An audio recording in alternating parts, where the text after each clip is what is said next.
Good afternoon, Doberman enthusiasts and Dobruski Dobermans tribe followers. It's Diva, and I put a little bit of lipstick on, a little bit of makeup on today because I don't have any filters to filter out the wrinkles and the rest of me, and decided to doll myself just up a little bit because I want to start doing some tutorials on what makes us as breeders different from the world of Doberman breeders available to puppy buyers today.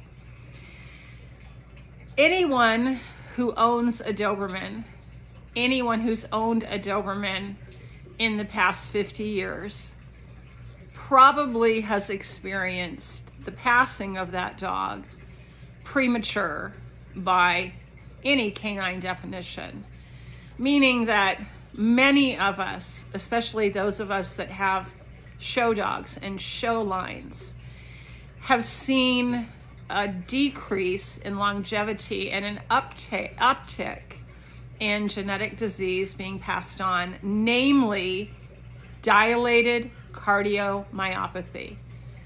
The nickname or the acronym is DCM.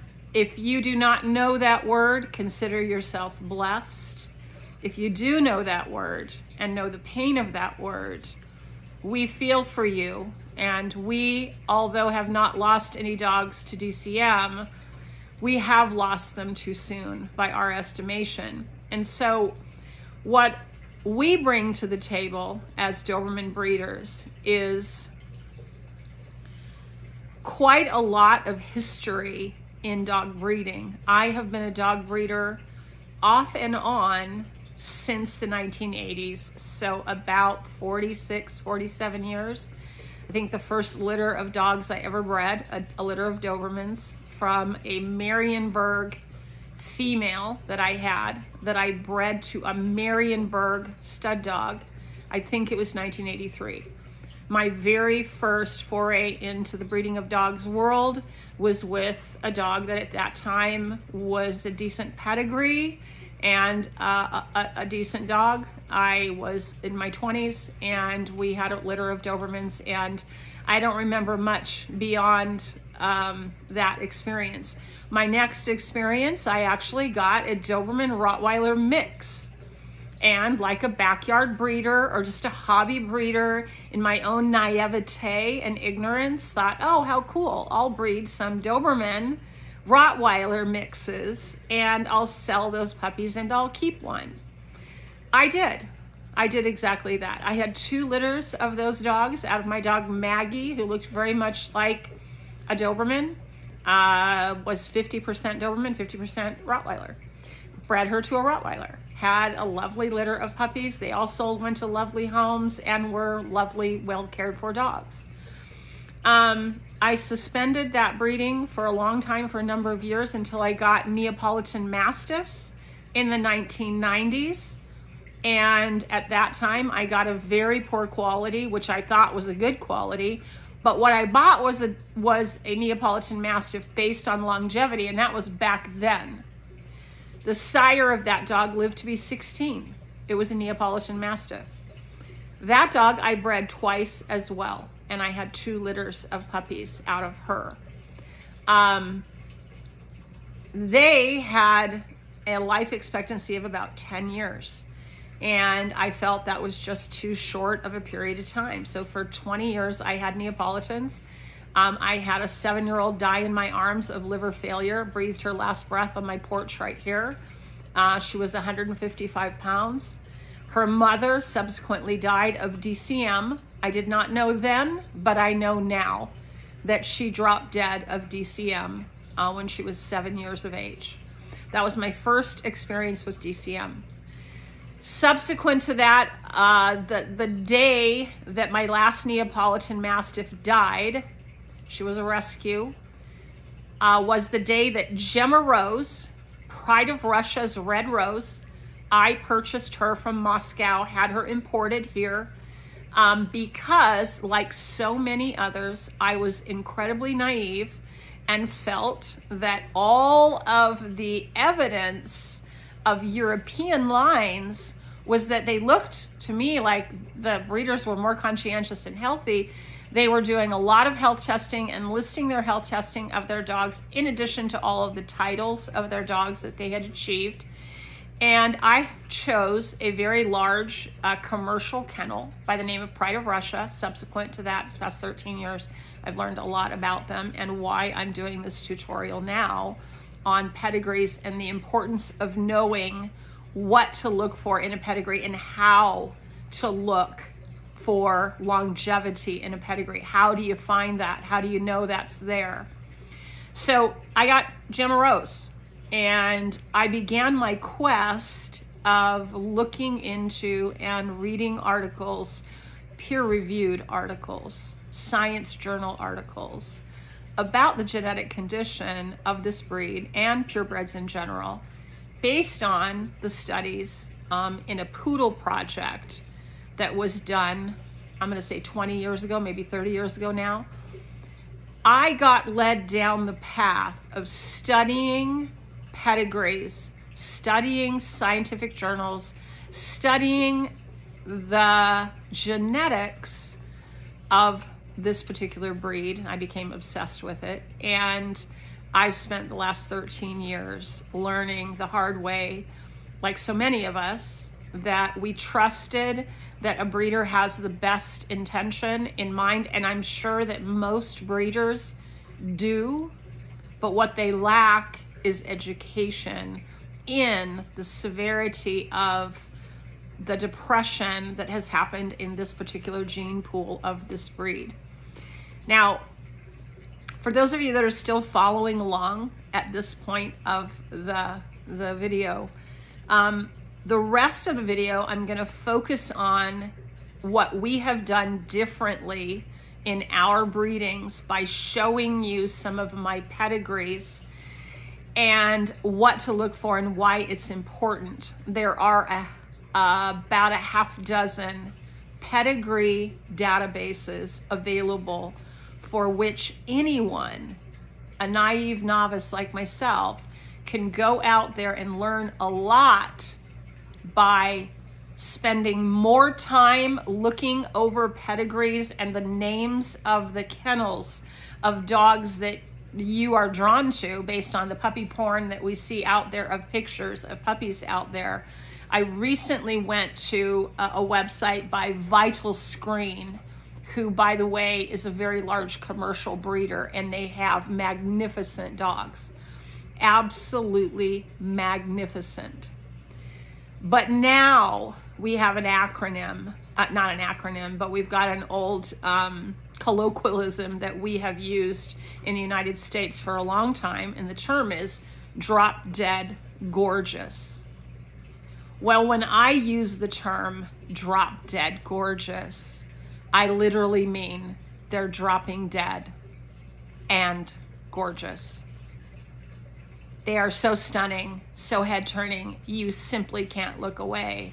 They're so magnificent, but they're dropping dead before 9 years of age. The average age of the Doberman breed today is 9.1 years, as per a recent study that was done by the Doberman Diversity Project. I do not support them, by the way, but they are another organization that's garnering support, and they say they're nonprofit, but I think it's not for profit. They're not nonprofit because somebody's getting paid over there. But the Doberman Diversity Project, DobermanHealth.net, and Embark Veterinary did a study on genetics, and essentially the study just came out. And if I was to sum up in a short paragraph what that study said, it said that the Doberman breed has lost so much genetic diversity in certain regions of the world that if the breeders continue on this trajectory, there will be no dogs to breed to. They didn't give a timeline, but I can tell you from my studies that Dr. Niels Peterson of UC Davis Veterinary Genetics Labs and their DNA diversity testing, which is what I use for all of my breedings, in addition to pedigrees and phenotype. In other words, the beauty of the dog, the correct structure of the dog being important. But to me, as a pet breeder, the most important feature to me in what I offer is well-researched pedigrees that I believe demonstrate to the puppy buyer by looking at the dogs on that pedigree, the average length of life, what they died of, and when. I am breeding quality, well-bred, science-backed, evidence-backed, genetics-focused breeding choices that integrate 4 features that I feel you as the consumer would appreciate in your product that you're getting from me, because you know that I exhausted every possible research of every possible dog in that pedigree to make sure that I do not have any dogs that have died of DCM in my pedigree in the first 5 generations. Now, what does that mean? It means that I look at the sire and the dam, the next generations, sire and dam, the next generations, sire and dam, and the next generations, sires and dams. And what did they die of? And how old were they when they died? That's what I'm looking for. Now, how do I find that? On the pedigree databases. The pedigree databases are the resource that is created by honest breeders who list the cause of death, the health testing, and the titles of the dogs that they have bred, so that you and I can research that. Now, if you're not doing that because you don't know what you're looking for, you're not alone. That's why I want to do these videos. I'm going to do these 30-minute video tutorials, and several of them going over good pedigrees or pedigrees that I feel represent a greater potential for a greater health span in my progeny. Can I, as a breeder, promise you that my dogs are DCM clear? No. There is no such thing. There is no such thing as knowing that your dog will not produce progeny that will potentially develop DCM or cancer or anything else. But what you can know in your pedigree is if your pedigree carries things like the risk of bloat. Bloat is a genetic predisposition in this dog. I hear people every day talking about, oh, I don't want my dog to drink so fast. I don't want him to eat too fast. I'm worried about bloat. Bloat in the Doberman Pinscher is a genetic component. It is either in your pedigree and some of your animals could develop it and some may not, or it's not in your pedigree. It's not in my pedigrees. Wobblers is also a genetic predisposition in this dog. And if it's in your pedigree, you have a chance of developing it in your dog. If you have DCM deaths, direct DCM deaths, behind in first, second, third, fourth generation, you are vastly greater potential of developing DCM in your personal dog based on the year that the dog that died of DCM. Now, I have recently been disparaging breeders who have chosen a specific dog that came from Pride of Russia kennels that is a absolutely lethal progenitor and creator of potential DCM as young as 2 years of age to 7 years of age, because this progenitor died at 5 and his entire litter died of DCM before they were 7. I believe it was Snow Queen who died at 7, but everybody else died by 5. The same progenitor, Pride of Russia Sidor, was recently used in the last 5 years, and he's been, right now, you cannot find a pedigree out of Europe that doesn't have him in it in the first 4 generations. The breeder that is the most egregious offender of this is out of Canada. And they, 5 years ago, bred a double line bred. Sire and dam both had Pride of Russia Sidor behind them in the first 3 generations. Both sire and dam had him. That entire litter of 11 puppies died before they were 4 of DCM. These progenitors are being used for one reason and one reason only. They produce beautiful heads. That is the reason they use him. Not because he's healthy, not because he has longevity and is beautiful. He died at 5, but because he has a son by the name of Tamer, who made it to 9, which is the average age of the Doberman today, people are justifying using Tamer's offspring and Sidor, who is behind Tamer, because Tamer died at 9.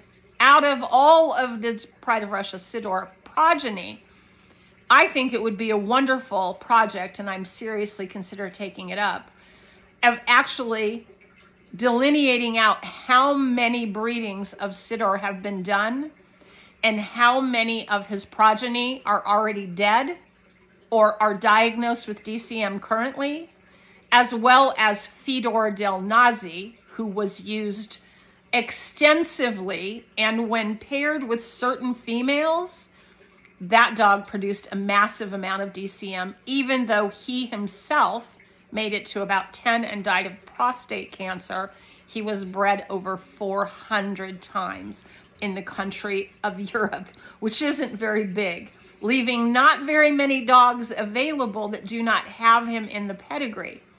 Then you pair that pedigree with Pride of Russia Sidor or other DCM progenitors, and you have them on both sides of your pedigree, you have a lethal cocktail of dogs that are going to die before they're 9 and yet be used extensively in the breeding programs of Europe. So these are my examples of why I'm such a vigilante. I'm not very popular in the European Union's groups because I disparage the dogs in public and say, can I see the pedigree of this beautiful dog you're selling? There's Pride of Russia Sidor in there. These are lethal puppies. Do not buy these puppies. I try to advise people not to buy high-risk pedigrees. Why? Because I myself watched my own dog die and breathe his last breath in my arms. He died of a massive, massive stroke brought on by a blood transfusion, brought on by a misdiagnosis of my vet. And I watched him burn up of a 107 fever in my arms.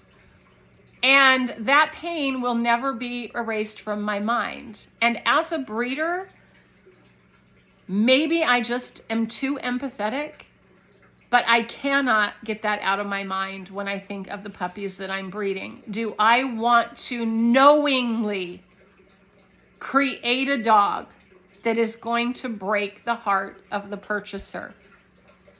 If you walk into a burning building and hang around, you're gonna get burned. So I stay away from burning buildings in the same way that I stay away from lethal sires. So let me show you some of my pedigrees. My first pedigree ever that I created this dog. My dog is Dory.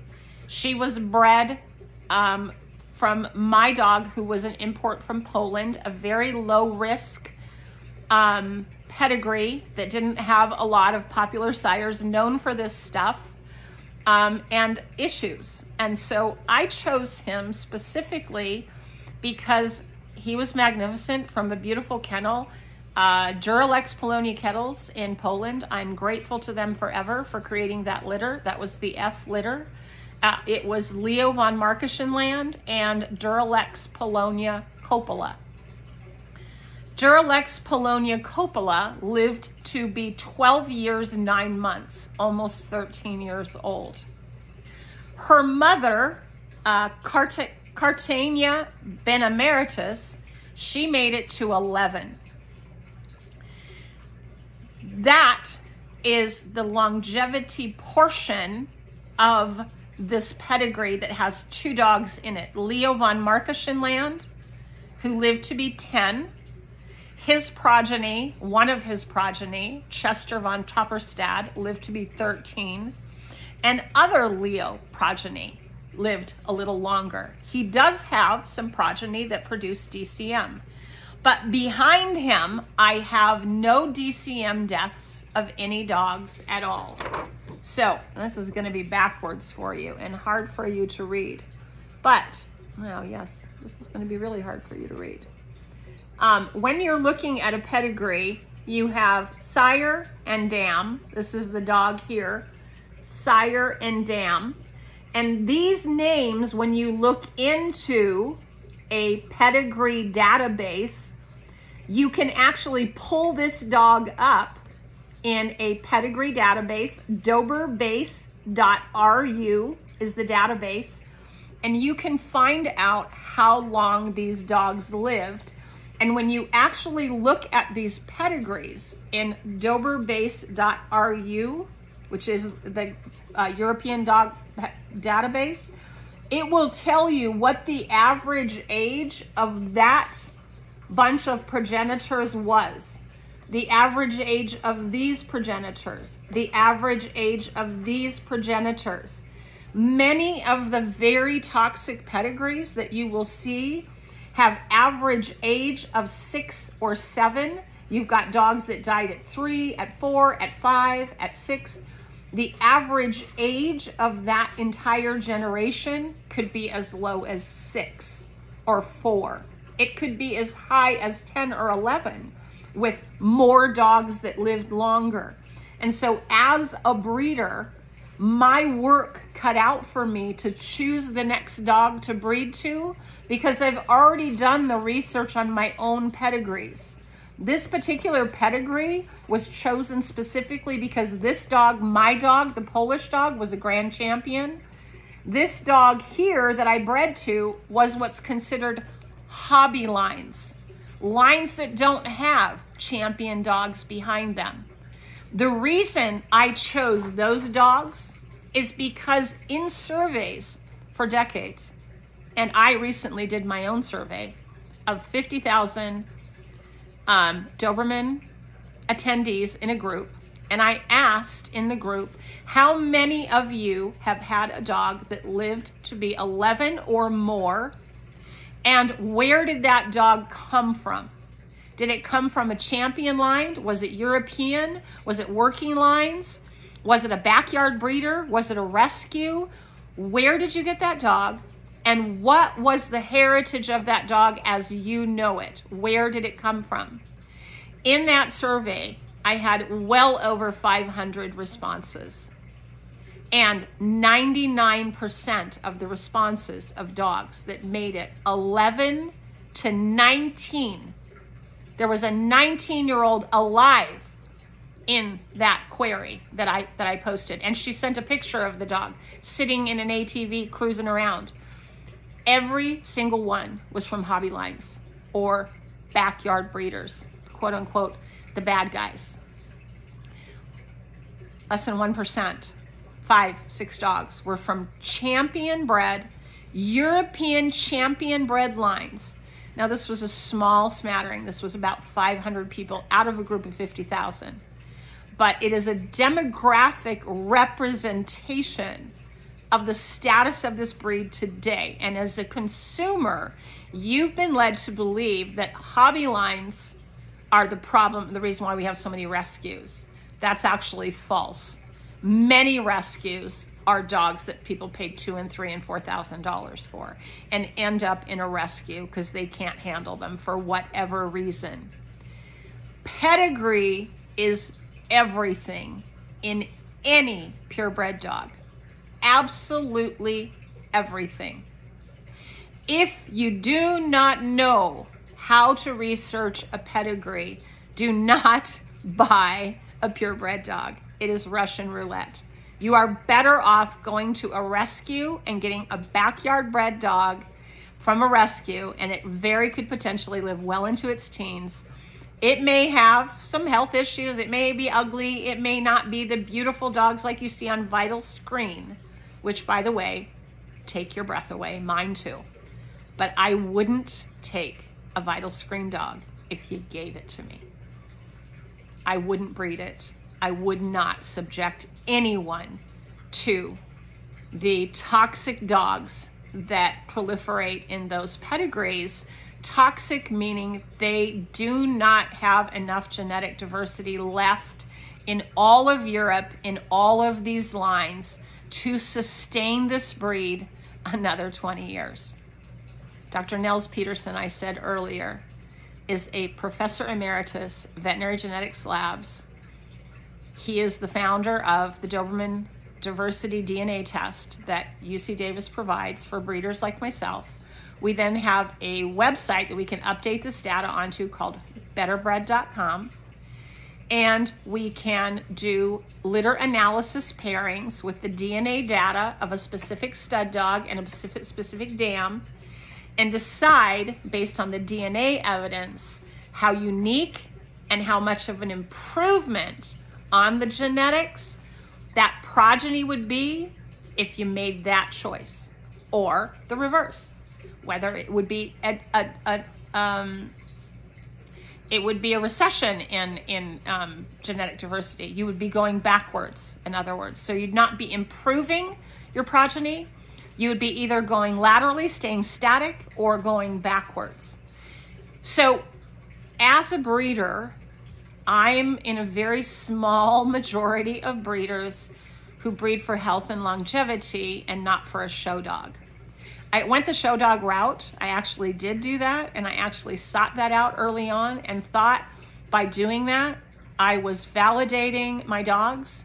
I come to find out that the show world is very clandestine, very niche oriented, very elitist mentality of individuals that feel strongly that only certain dogs, they're very eugenics based, they feel only certain dogs should be bred.